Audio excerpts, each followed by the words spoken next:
5-second tool you can use, right? What's right about me? Every morning, get up and write 3 things that are right about you. Now, when I say right, we're always asking the question, right? What's wrong with me? What's wrong with me? What's wrong with me? Why can't I get this right? Why can't I get that right? Now, here's the universal rule: ask and you shall receive. So if you ask what's wrong with me, you will get 10 people who will tell you exactly what's wrong with you. But if you ask, hey, what's right about me, universe, show me, you will find 10 people who will come and say, hey, you know what? You're looking beautiful. Hey, I love how you do this. Hey, you do this really well. Oh, I love what you're wearing.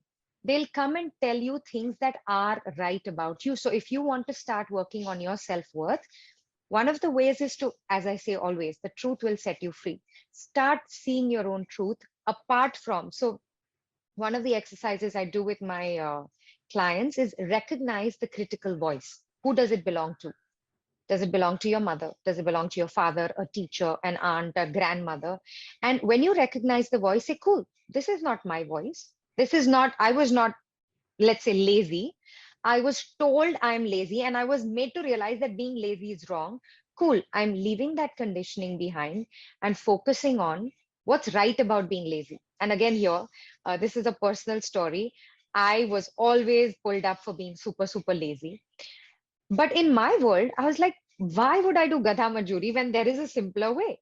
But they were like, no, without hard work, you can't get anywhere and life is difficult. You have to put it. And it was always a conflict because I wanted to find a simple solution. They always said, put in hard work. And that conflicting voice in my head was always so annoying. And then slowly, when I grew up, and not so long ago, just 5 years ago in my mid 30s, I actually sat down and said, wait, what's the gift of being lazy? What's right about me being lazy? And when I did the inner work, I realized, you know what? Because I'm so lazy, I look at 5-second tools that are very easy to use. I'm not saying, meditate for 1 hour or do journaling for 30 minutes or do this. All that is great if you like it. But if you're someone like me who wants to put in this much effort and get this much result, I'm like, I want to find things that work in 5 seconds, right? Which is why I'm constantly, and then I could turn my laziness into my biggest strength, which was my biggest weakness, because I was willing to go beyond the judgments and really see what's right about me. So if you're feeling unworthy, and there are things about us we can't change, it's like our stripes, right? Our flaws are like our stripes and spots. A tiger, a zebra, or a cheetah can't change them.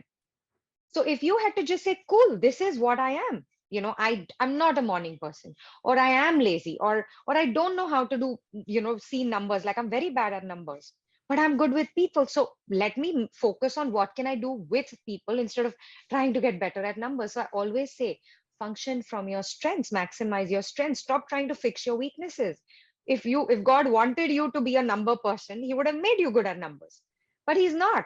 Focus on what you are. That's why I say, see your truth. The truth will set you free. If you learn to accept your truth, you will always be free. If you're trying to hide your truth, cover your truth, think it's embarrassing, oh my God, it's shameful, how can I do this? You will always be putting in so much energy to, wear your masks and put up barriers so nobody will find you. And then you're always living in fear. Right. But, strip, go naked, like, hey, I'm bad at numbers. I suck at it. Now Right. what? Aage badho. Then people cannot hold you and pull you down for it or make you feel unworthy for it, because you're willing to see your own worth. And of course, I mean, if it's very serious, I do recommend, one-to-one sessions where you very gently and slowly start building the capacity. It's actually a muscle, like, it's a muscle you build, seeing your own worth, being kind to yourself, talking lovingly to yourself, negating the inner critic and becoming a nurturing parent in your own head. These are things that come with practice. So it's not overnight, but yes, these are some of the things you can start with.